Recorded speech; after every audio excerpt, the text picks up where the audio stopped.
The Boy Who Spoke to Dragons. Introduction. In a forgotten valley hidden beyond the misty mountains, there lived a boy named Elias.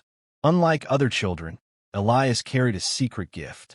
He could understand the language of dragons. The villagers feared dragons. They believed the giant creatures brought only destruction and death. Because of this, Elias never told anyone about his unusual ability. But far beyond the mountains, an ancient darkness was awakening. Soon, Elias would discover that his gift was not a curse. It was the only hope for saving the kingdom. Chapter 1. The Whisper in the Sky. Elias was 12 years old when he first heard the voice. He was gathering firewood in the forest when a shadow passed over him. Looking up, he saw a massive silver dragon soaring through the clouds. As the dragon circled above, a strange sound filled Elias's mind. "Young one, can you hear me?" Elias dropped his bundle of wood. "Who's there?" he shouted. The voice answered again. "The dragon above you." Elias couldn't believe it. Dragons were supposed to roar, not speak. Yet every word was clear. The silver dragon landed nearby. Its enormous wings folded as it stared at the frightened boy. "You understand dragon's speech," it said. Elias nodded slowly. "My name is Arian," the dragon continued, "and our world is in great danger." Chapter 2. The Secret of Dragon Tongue. Arian led Elias to a hidden cave deep inside the mountains. There, dozens of dragons rested around glowing crystals. Some were red like fire, others blue like the ocean. The dragons welcomed Elias with curiosity. Arian explained an ancient prophecy. Long ago, humans and dragons lived together. A child would one day be born with the power to speak both languages.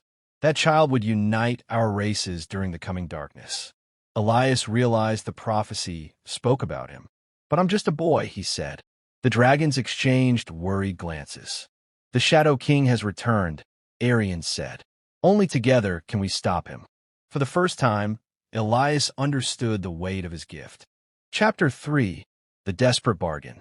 The Leviathan roared, a sound like grinding mountains, and lunged. Kalen rolled across the scorching ash, his boots melting slightly. Instead of striking back, he sheathed his sword. He raised a glowing emerald artifact, a relic of life magic meant to counter the flame. The beast paused, its massive beak-like jaw inches from Kalen's face. The sentinel extended an open hand, letting the cool green energy pulse outward. It was a silent, dramatic negotiation, a plea to save the dying world above. Chapter 4. The Journey of Fire. The crystal flame was hidden beyond the frozen peaks, a place no dragon dared enter. Elias volunteered immediately. Together with Arian, he began the dangerous journey. They crossed icy valleys and towering cliffs. Along the way, Elias learned more about dragon culture. He discovered that dragons valued wisdom more than strength. One night, while resting beside a frozen lake, Arian shared a painful memory. "Humans once hunted us," the dragons said softly. Many dragons stopped trusting people. Elias looked into the dragon's golden eyes. "Then I'll prove humans can be trusted again." Arian smiled. For the first time in centuries, hope returned to the dragon's heart. Chapter 5. The Crystal Flame. After many days, they reached an ancient temple carved into a mountain of ice. Inside stood a crystal burning with blue fire. The crystal flame. As Elias approached, the flame suddenly rose into the air. A voice echoed throughout the temple. "Only one with courage and compassion may claim this power." Visions filled Elias's mind. He saw every fear he had ever faced, every doubt, every failure. Yet he refused to give up. Finally, the flame accepted him. Blue fire surrounded his body, filling him with strength. The crystal flame had chosen its guardian. Chapter 6. The Battle of Shadows.